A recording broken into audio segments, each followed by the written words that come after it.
Muy buenos días. Otro día más, sed bienvenidas y bienvenidos a estos encuentros, hoy en el que vamos a terminar ya de redondear el tema en torno a la alegría. Y me parecía que no podía haber otro modo de concluir este camino de la alegría sino preguntándonos cómo cuidarla, qué hacer para vivir el cuidado de la alegría o de la felicidad. Pero también, como siempre, y dado que uno de los medios para cuidar la alegría es cultivar el silencio de la mente, también os quiero proponer que iniciemos con unos minutos de silencio, empezando por llevar la atención a nuestro cuerpo. Dentro del cuerpo atender la respiración, tal como se hace en nosotros el movimiento respiratorio,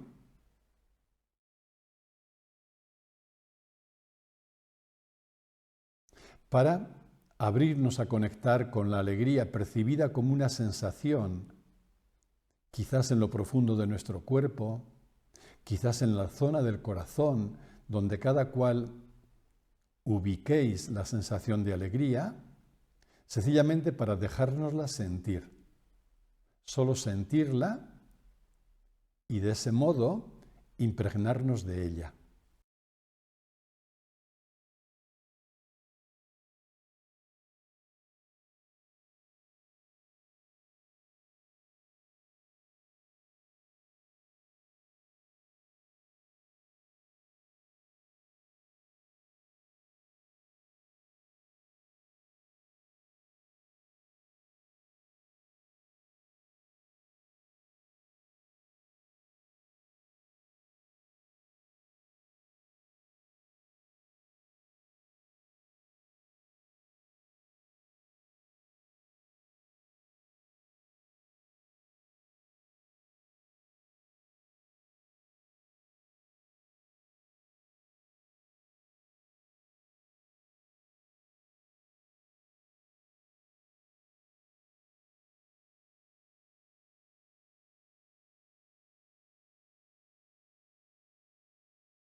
Hacemos una respiración profunda, pausada.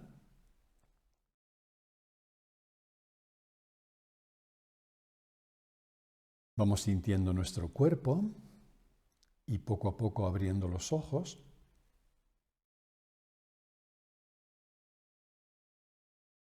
Seguramente habéis notado, como yo, que cuando conectamos con la alegría en cuanto sensación en nuestro interior, tiene un color muy similar al de la paz. Entonces, conectar con la alegría, esto nos serena, nos relaja, nos permite conectar también al mismo tiempo con la paz de fondo, lo cual viene a rectificar algo que decíamos por allá por los primeros encuentros, ¿no? Podemos hablar de alegría, de paz, de bondad, de aceptación, pero al final son todo diferentes nombres para referirnos al mismo núcleo, es decir, a nuestra identidad vista desde diferentes perspectivas. Bien, pues vamos a centrarnos en este tema con el que cerramos el camino de la alegría, cómo cuidarla, en qué consiste y cómo vivir el cuidado de la alegría. Y me parecía que podía ser bueno empezar en este caso con unas preguntas que nos ayuden a poner luz en nuestra vivencia, a enterarnos un poquito de qué vivimos ahí. Ahí va la primera.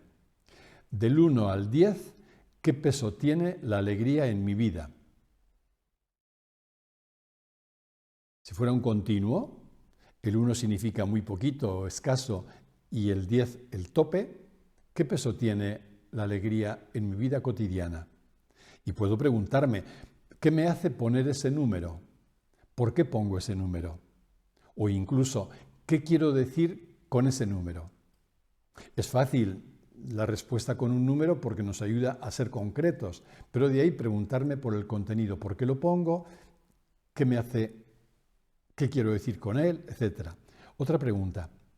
A la hora de querer vivir la alegría, ¿con qué dificultades me encuentro? ¿Qué dificultades se me repiten más? Esto veremos es muy importante porque de hecho al poner luz en ello es lo que nos permite abrir la puerta para también poder afrontarlas. Y una última pregunta. ¿Realmente yo cuido la alegría? ¿Qué me hace decir que sí? ¿O qué hago en concreto para cuidar la alegría? ¿O simplemente vivo a merced de los sentimientos o emociones que se me despiertan y me trato de resignar con lo que aparece? ¿Esto es así? ¿O hay en mí una voluntad lúcida, consciente, sostenida de favorecer la alegría? Y de decir que la alegría requiere inicialmente como una apuesta, una opción. De modo que no es indiferente que yo me sitúe de cualquier lugar a lo que la vida me traiga, a por ejemplo levantarme por la mañana y decir, hoy opto por vivir en alegría, hoy apuesto por vivir en alegría, hoy hago la opción de vivir conectado, conectada a la alegría de fondo. Bien, pues después de estas preguntas, me gustaría decir que la alegría no es un lujo, no es un privilegio, es un derecho de nacimiento. Y es bueno reconocerlo así, ¿no? No es algo que me sobreviene de cualquier manera, no. Es algo que me constituye, porque la alegría es una con la vida. Recordaba también en aquellos primeros encuentros sobre este tema, ¿no? Que igual que una planta bien nutrida y en buenas condiciones y no aplastada por nada, da una flor de manera espontánea, también la vida cuando está bien nutrida, cuando está cuidada, cuando no hay nada que la aplaste, florece necesariamente en alegría. La alegría es una con la vida. Por tanto, la alegría no es algo que yo puedo o no puedo tener, alegría es lo que soy.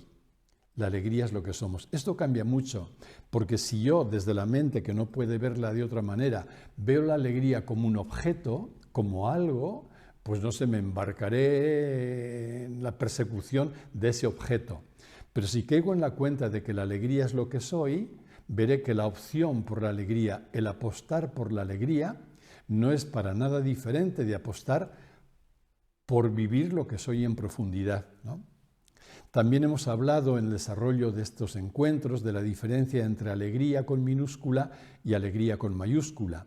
La alegría en cuanto sentimiento que oscila y que tiene un opuesto, otro polo, que es la tristeza, y la alegría como estado de ser, que es capaz de abrazar tanto la alegría con minúscula como con la tristeza. Es capaz de abrazar cualquier sentimiento porque estamos situados en ese otro lugar profundo que puede abrazar todo. Decía Steinrast, es un monje que también enseña mucho todo lo referido a vivir desde la profundidad, con gratitud en concreto, escribe él: la alegría es la felicidad que no depende de lo que suceda, lo cual nos remite también a lo que decía Spinoza: la única condición, pero imprescindible para poder vivir la alegría continua, es vivir alineado con lo que es. Es decir, es incondicional la alegría a la que nos referimos al hablar de ella como estado de ser, por tanto no depende de lo que a mí me ocurra. Y hablando de la alegría, no podía dejar de citar estos versos que leo con vosotros y vosotras en voz alta. Los versos me parecen profundamente sabios y tan elocuentes de Benedetti. Decía Mario Benedetti: defender la alegría como una certeza, defenderla del óxido y la roña, de la famosa pátina del tiempo, del relente y del oportunismo, de los proxenetas de la risa, defender la alegría como un derecho, defenderla de Dios y del invierno, de las mayúsculas y de la muerte, de los apellidos y las lástimas, del azar y también de la alegría. Me parecen un portal, estos versos, un umbral precioso para animarnos a vivir cuidando la alegría. Y traigo también, recordando algo que quedó dicho en algún encuentro anterior, Santideva, sabio budista del siglo VIII, decía: toda la dicha del mundo consiste o procede de desear la felicidad de otros y todo el sufrimiento de desear la propia felicidad. Sabemos que los sabios siempre hablan con un tanto de hipérbole, ¿no? Esto no va en contra de desear, lógicamente, la propia felicidad.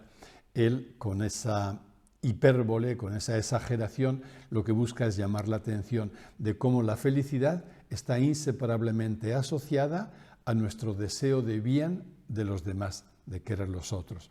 Y lo que sí me parece cierto es que al que es feliz se le nota por lo que vive, porque no critica, no envidia, no juzga, no busca pelea, no anda fastidiando y no se muere por ser el centro de atención.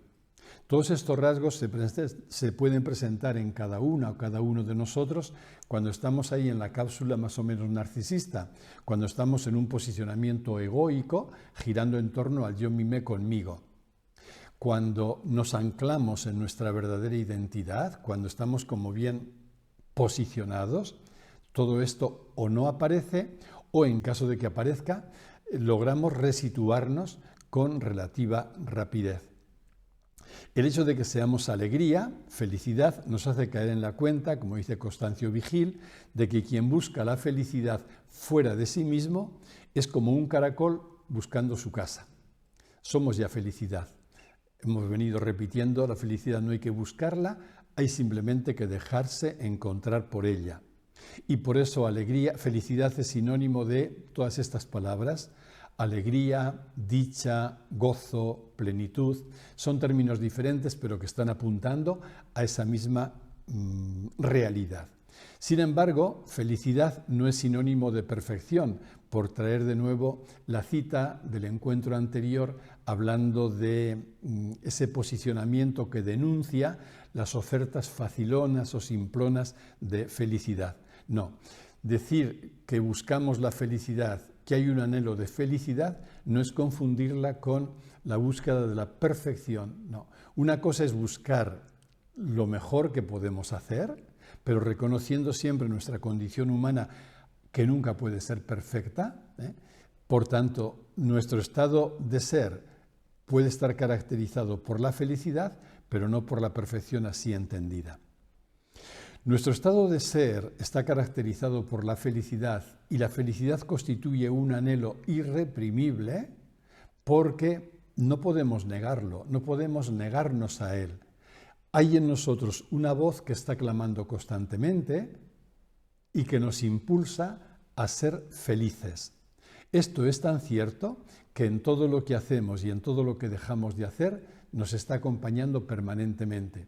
Y me viene a la memoria aquel dicho de Pascal donde él decía: en todo lo que hace y en todo lo que deja de hacer, el ser humano está buscando únicamente ser feliz.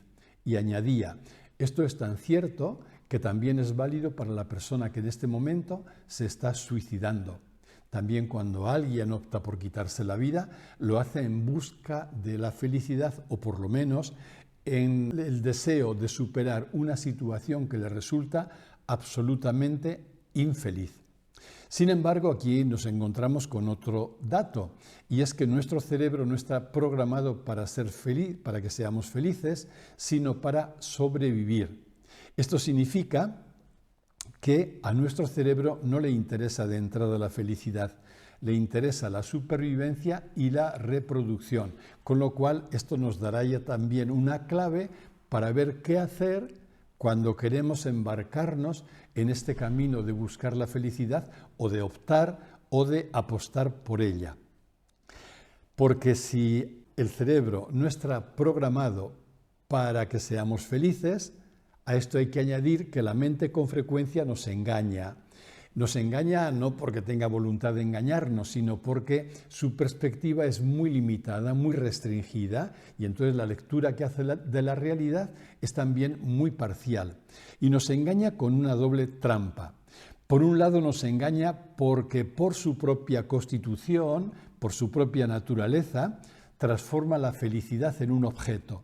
De hecho, sabemos que todo lo que pensamos es convertido automáticamente en un objeto. La felicidad también. En este caso, la mente lee la felicidad como un objeto, la transforma en algo que yo tengo que conseguir.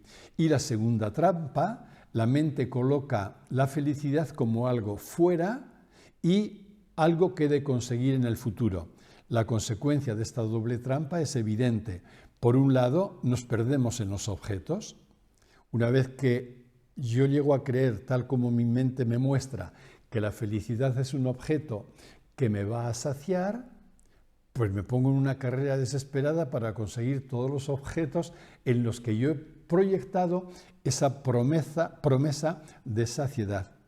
Y la otra consecuencia es que sin darme cuenta estoy reforzando la ansiedad. Es decir, la prisa por la que me embarco de una forma casi desesperada o por lo menos ansiosa, acompañada de una gran hiperactividad mental en la búsqueda de aquellos objetos que creo que son algo que están fuera de mí y que seguramente encontraré en el futuro. Sin embargo, hablando con propiedad, la felicidad no es algo. Felicidad es un estado de ser, venimos repitiendo, es lo que somos. La felicidad no puede estar nunca fuera, nos constituye, repito, es un estado de ser, y la felicidad tampoco es lo que me falta, no es lo que me falta. La felicidad, por tanto, no se puede buscar, solo se puede encontrar, y la encontramos cuando quitamos obstáculos, y entre los obstáculos necesitamos quitar las falsas creencias de nuestra mente. Por eso, nos podemos pasar buscando fuera la felicidad porque la hemos convertido en un objeto y no nos damos cuenta de que somos ya lo que buscamos. Todo aquello que mi mente proyecta fuera como que podría hacerme feliz está en casa, está en mí, me está constituyendo, ya soy aquella felicidad que estoy buscando fuera, porque soy también el mismo y único fondo de todo lo que es.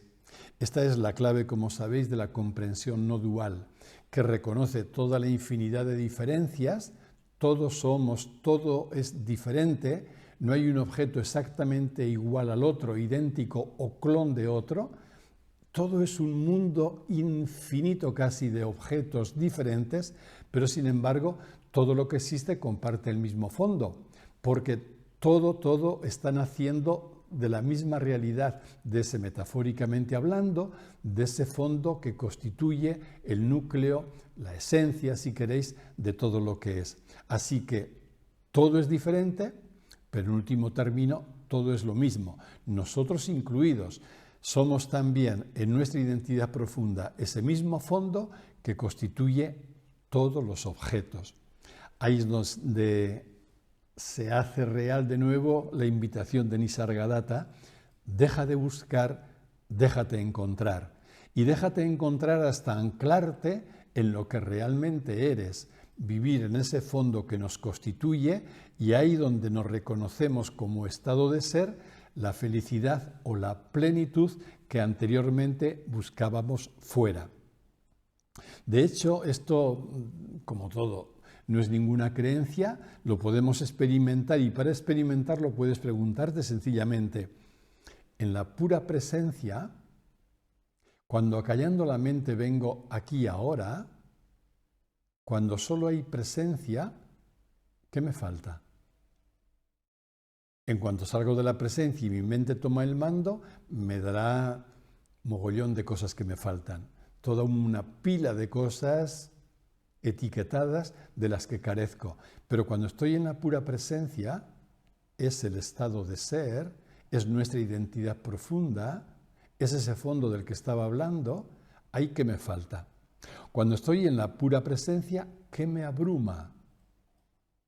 En cuanto salgo de la presencia, puedo hacer una lista casi interminable de motivos de pena, de motivos de cosas que me pueden abrumar. Pero cuando vuelvo a la presencia, ¿qué me abruma?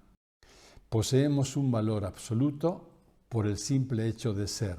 Pero para experimentar ese valor que poseemos, para experimentar la plenitud que somos, necesitamos acallar la mente y venir a este estado de presencia. Por eso, lo decisivo para nosotros, y esto es bueno tenerlo como trasfondo a la hora de hablar del cuidado de la alegría, lo decisivo es vivir en la presencia que somos. Lo decisivo es mantener la conexión consciente con la presencia que somos. En tanto en cuanto yo mantengo la conexión con la presencia, con mayúscula, estoy asegurando esta alegría continua de la que hablaban los filósofos y los sabios. Y de entrada, para vivir en la presencia, sabemos que el camino es simple de formular. Es quitar pensamiento, quitar actividad de la mente pensante y poner consciencia. Poner consciencia es lo mismo que poner atención. Y el camino para poner consciencia y atención es acallar o silenciar la mente pensante. Porque al final lo que nos hace felices son factores de tipo psicoemocional, heridas y funcionamientos que hemos podido implementar a lo largo de nuestra existencia con el objeto de defendernos, y también el factor espiritual, que no es otra cosa nada más que la ignorancia de nuestra verdadera identidad.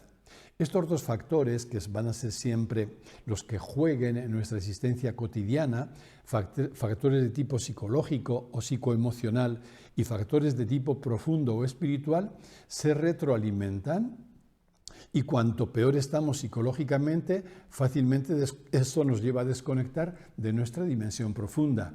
Y cuando estamos ignorando nuestra realidad profunda, también psicológicamente empezamos a funcionar peor. ¿Qué significa esto? Significa que necesitamos activar o poner en marcha un doble cuidado. Lo que llamamos cuidado psicológico, el cuidado de nuestro psiquismo, y el cuidado en nuestra capacidad de comprensión, es decir, cuidado espiritual. Y ahora sí ya podemos plantearnos cómo cuidar la alegría, cómo reconectar con la alegría que somos, o cómo vivir en conexión cada vez más consciente con esa alegría. Y lo que quiero proponer es un camino lúcido de entrenamiento, por tanto, de prácticas, para poder vivir ese cuidado de la alegría que somos. Hablar de entrenamiento es hablar de prácticas que sean perseverantes, porque solo lo que es perseverante termina transformándonos. Y ese camino de entrenamiento, a mi modo de ver, se asienta en 7 pilares, desde lo que ha sido y sigue siendo mi propia experiencia y desde la experiencia de muchas personas a las que he tenido el regalo también de acompañar, lo que quiero son enumerar estos 7 pilares. El primero, he aludido a él antes, es conocer los obstáculos que están bloqueando la alegría en mí para poder trabajar en ellos. Entonces es la pregunta, ¿qué me impide vivir con alegría? ¿Qué obstáculos encuentro a la hora de, cuando apuesto por la alegría, no poder lograrlo? En mi vida cotidiana. Y el poder nombrarlos de la manera más escueta, más sencilla, más concisa, es decir, más ajustada posible. ¿Qué obstáculos encuentro yo para vivir la alegría? O dicho de otra manera, ¿qué es exactamente lo que me quita la alegría? Y no hay escapatoria en sentido de buscar motivos fuera. Me quita la alegría lo que me hacen las personas, me quita la alegría circunstancias que me ocurren. No, dentro de mí, ¿qué obstáculos encuentro yo que me están impidiendo vivir con alegría? Un segundo pilar es el cuidado de la vida relacional y buscar el bien de los otros. Decía en algún momento que no puede haber alegría o felicidad sin vida virtuosa, entendiendo por virtuosa esta vida unificada y desplegada o entregada. Entonces todos podemos experimentar también cómo cuando cuidamos nuestra vida relacional o interrelacional, interpersonal, y cuando buscamos el bien de los demás, esto nos hace vivir como más integrados y sobre todo permite vivir nuestra dimensión de alteridad y repercute en una sensación de mayor felicidad. La felicidad depende en gran medida de la conexión con los otros. Cuando hay un aislamiento, no digo una soledad conscientemente buscada y una soledad que es soledad física, pero que interiormente estás profundamente unido y te sientes unido a todas las personas, como puede sentirse, por ejemplo, un monje o una monja que ha elegido por vivir en un estado de clausura. No me refiero a esa, me refiero a la soledad como aislamiento donde pareciera como que corto la comunicación con los demás. Frente a eso es bueno reconocer que la felicidad depende en gran medida de la conexión que vivimos, sea física o a veces no física, con los demás. En definitiva, la felicidad, como vengo diciendo, es fruto de una vida virtuosa. Una vida virtuosa quiere decir una vida sabia, consciente, una vida ética y una vida compasiva. Hay un tercer pilar, es el pilar del amor a uno mismo. Si el amor es lo que, usando una imagen que suelo repetir, es el pegamento que unifica todo lo que es nuestro psiquismo, es imprescindible el cuidado del amor a mí mismo si quiero ir desarrollando una personalidad unificada, integrada y armoniosa. Y es imprescindible el amor a mí mismo si quiero permanecer anclado en lo que somos en profundidad y favorecer que crezca la alegría. No concibo que pueda haber una alegría más o menos estable en una persona que no se ama bien, que no se quiere bien. Un cuarto pilar es educar, trabajar en la observación de la mente. ¿Para qué? Para no reducirme a la mente, porque esto sería una amenaza contra la alegría o contra la felicidad, porque la mente me da la lectura que ella hace de la alegría o de la felicidad que la convierte en un objeto.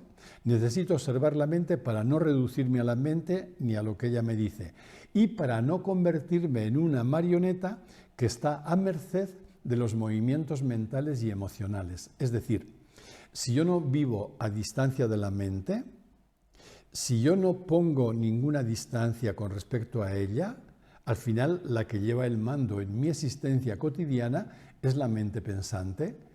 Si la mente pensante es la que lleva el mando y yo termino creyéndome las películas que ella me cuenta y termino creyendo también, identificándome con los sentimientos que se derivan de esas películas mentales, me voy a vivir sin remedio como una marioneta que oscila según las películas que mi mente me cuenta y según los sentimientos que nacen de esas películas creídas.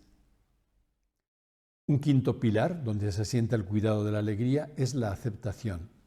La aceptación profunda que se traduce en amar lo que es y que recuerda la famosa frase de Spinoza: el secreto o el único modo de vivir en la alegría continua es alinearte con lo que te sucede, es vivir aceptando lo que te viene, lo que te acontece. Esto es amar lo que es. Un sexto pilar es la gratitud incondicional. Y esto también, como lo anterior, como la aceptación, cualquiera lo puede experimentar. Como cuando vivimos la gratitud, es como que nuestro corazón, hablando metafóricamente, nuestra persona, nuestro fondo, se expandiera. La gratitud retorna a nosotros en forma de paz y en forma de alegría. Por el contrario, cuando en lugar de la gratitud vivimos lo opuesto, que es la queja, el lamento, el victimismo, vemos cómo cada vez nos vamos encerrando más en actitudes que nos constriñen y entre ellas, por ejemplo, en el resentimiento, que probablemente sea uno de los opuestos y de las amenazas más graves que atentan contra la alegría. Por tanto, el vivir la gratitud. Y digo vivirla, no solo sentirla y tomarse tiempo para sentirla, sino para dejarse impregnar por ella y para exteriorizarla, para expresarla. Es profundamente enriquecedor ir por la vida diciendo gracias. Es que ricasco. Gracias. Aparte de facilitar la vida a las personas que conviven con nosotros y aparte de hacerles un regalo, uno de los grandes, mayores regalos que podemos brindarles, nuestra gratitud, el hecho de verbalizarla y expresarla a nosotros mismos, es a los primeros que enriquece. Y finalmente hay un séptimo pilar, que no por nombrarlo el séptimo sea el último, quizás sea el primero según cómo se plantee, es la comprensión. Comprensión que no tiene que ver con algo mental, no es un entender puramente mental, es una comprensión que es un conocimiento sentido, que es un saber o un conocer que tiene el color casi de ver. Es comprender lo que somos en nuestra identidad profunda. Es dejar de tomarnos por el yo separado que nuestra mente piensa que somos. Es trascender ese yo pensado con el que quizá a lo largo de nuestra historia nos hemos identificado y reconocernos en esa identidad ilimitada que es una con la consciencia, es una con la vida, es una con la totalidad, es una con todo lo que es. Esta es la clave y al vivir en conexión con ella, al vivir en conexión consciente con nuestra identidad, ahí es donde brota la alegría sin porqué. La alegría sin porqué es la única alegría que realmente merece ese nombre. Es la alegría como estado de ser o es la alegría incondicional. Pero es que en realidad es una tautología, porque la alegría con mayúscula, la alegría a la que me refiero, siempre es alegría incondicional, porque si no fuera incondicional, estaríamos haciéndola depender de factores de diverso tipo, de condiciones, y por tanto estaríamos hablando de la alegría como sentimiento, como emoción, como una realidad inestable y pasajera. Cuando hablamos de la alegría con mayúscula, de la alegría como estado de ser, es una alegría incondicional. Y esto explica que únicamente la podemos vivir cuando vivimos en la comprensión de lo que somos.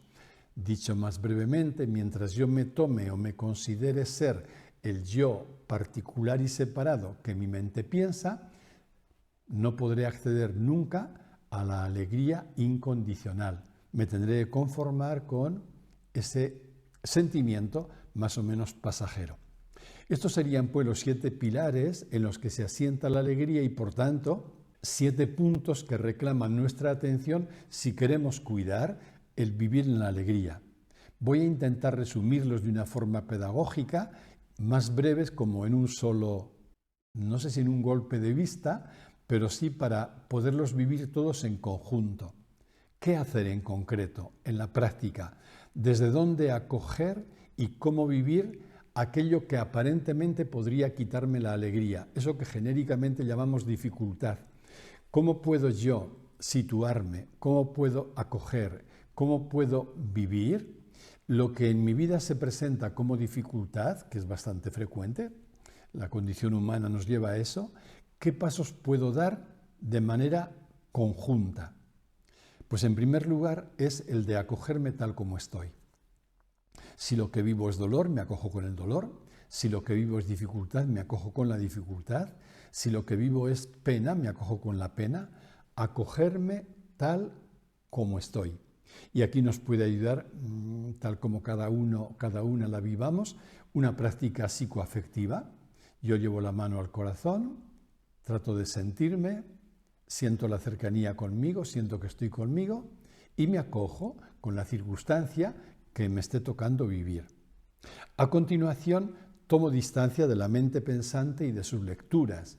Por ejemplo, si aparece una dificultad, no sería raro que la mente me bombardee con lecturas del tipo esto ya me ha estropeado la vida, esto ya me altera por completo, esto no voy a encontrar una salida.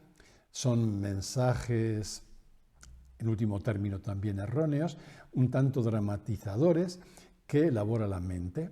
Tomar distancia de la mente. Yo me acojo como estoy, veo los mensajes que la mente puedo darme, pero puedo tomar distancia de ellos, con lo cual no me los creo y al no creérmelos pierden poder sobre mí. En tercer lugar, me abro a aceptar y abrazar lo que hay. Es decir, digo sí a este momento y digo sí a lo que este momento me trae. Sabemos por experiencia que nuestro sufrimiento, el sufrimiento mental me refiero, no el dolor, nuestro sufrimiento siempre se produce porque de un modo consciente o no, rechazo lo que el presente me está trayendo. Cada vez que digo no a lo que el presente me trae, estoy adoptando una actitud de resistencia y esa actitud está generando sufrimiento. El antídoto es decir sí a lo que la vida me trae, que al final es decir sí a la misma vida, ¿no? Vale.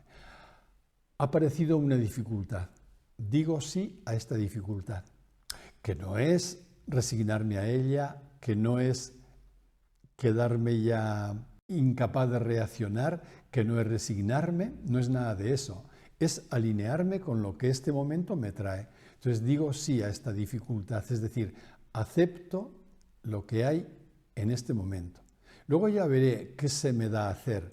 Luego ya percibiré el dinamismo que me lanza a la acción, pero de entrada digo sí a lo que hay.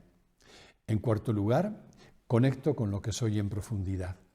La dificultad puede ser muy grande, mi alteración puede ser notable, a lo mejor necesito tiempo para que esa alteración se calme, pero no olvido que en lo profundo sigo siendo vida, sigo siendo quietud, presencia, amor, plenitud, alegría. Lo que soy se halla siempre a salvo. Puedo perder mi conexión con ello, fruto de lo que fuere, pero siempre está ahí disponible, sigue siendo siempre lo que soy. Por tanto, en este recorrido, para afrontar la dificultad que se me hace presente en mi vida cotidiana, termino conectando con esta realidad profunda. Por eso decía o repito siempre que la alegría viene de la mano de la comprensión, Incluso en esos momentos en que parece que me resulta imposible o que se me escapa, también en esos momentos, en tanto en cuanto pueda conectar mínimamente con la comprensión, se me abre la puerta para reconectar con la alegría. Y como me gusta tanto la expresión de Spinoza, aquí va de nuevo para recordarnos. Es posible la alegría constante solo cuando nuestra voluntad quiere lo que es. Si yo encuentro mucha dificultad repetida para vivir en la alegría, puedo hacerme la pregunta desde este ángulo y preguntarme, ¿yo realmente digo sí a lo que viene? ¿Yo vivo facilidad para alinearme con lo que viene? ¿Yo quiero lo que la vida me trae? ¿O estoy en una postura tajante donde digo, todo lo que la vida me trae, si no me agrada, voy a desecharlo? La respuesta que da esa pregunta me dirá cómo es la alegría en mí, si es una alegría incondicional o si por el contrario la hago depender de mis preferencias o de lo que mi ego desea o no desea recibir. Porque lo que me parece evidente es que, me dé cuenta o no, yo rechazo la alegría cada vez que el presente no responde a la idea de alegría que tengo. Es decir, cada vez que lo que llamamos realidad me frustra, cada vez que me siento frustrado, si yo me encierro en la frustración y a partir de ahí en la resistencia y rechazo lo que la vida me trae, estoy bloqueando de manera tajante y casi definitiva la alegría.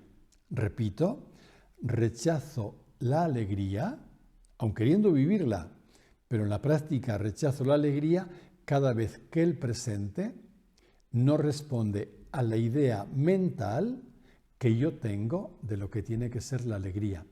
¿Veis cómo la mente, sin mala voluntad, nos engaña con mucha facilidad y con mucha frecuencia? Porque en este caso nos impone su idea, la idea de lo que mi mente tiene de lo que debe ser la alegría, y cuando eso no se da, lo rechazo.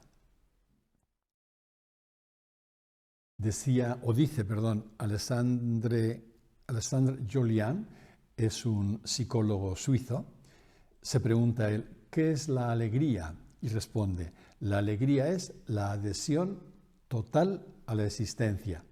Esta respuesta la podía haber dado Spinoza porque es exactamente lo mismo que decía él con otras palabras.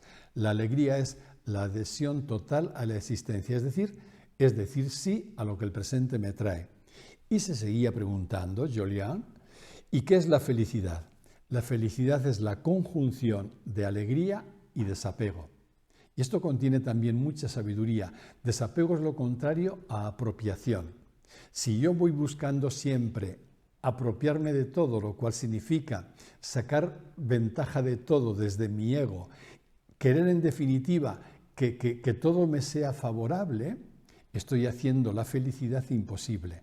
La felicidad requiere unir alegría, que es decir sí a lo que viene, con una actitud interior de desapego. En definitiva, la felicidad, como venimos repitiendo con respecto a la alegría también en estos 5 últimos encuentros de este curso, la felicidad no es un estado de ánimo, ¿no?, que puede variar y que de hecho varía como todo estado de ánimo, sino un estado de ser capaz de acoger dentro de él todos los estados de ánimo. Y esto nos lleva a una conclusión con la que ya querría terminar, y es que la alegría no es cuestión de voluntad, sino de lugar. Esto no quiere decir que no nos ayude también la apuesta o la opción que hacemos por vivir alegría. Claro que sí. Yo personalmente la hago y la hago cada mañana. Hoy opto por vivir conectado con la alegría. Hoy quiero vivir desde la alegría. Hoy quiero vivir ofreciendo alegría. Pero esto no es voluntarismo. Hay una opción de base que me orienta o me pone en el buen camino. Porque, repito, la alegría nunca es cuestión de voluntad, quiere decir, no es cuestión de puños, la alegría es cuestión de lugar. Significa que únicamente cuando soy en ese lugar, entre comillas, que es el lugar de nuestra verdadera identidad, solo cuando vivo la conexión consciente con lo que soy de fondo, solo entonces la alegría fluirá en mí, ocurra lo que ocurra. Y hasta aquí hemos llegado. Queridos amigos, queridas amigas, ha sido un gusto compartir este encuentro y compartir también todo este curso. Curso con gratitud hacia Josu, Chemi, Ezequiel y Mateo, que en realidad son los que han hecho posible que esto se haya podido desarrollar y que han estado al pie de cañón hasta este momento en que nos despedimos afectuosamente de todas y de todos vosotros.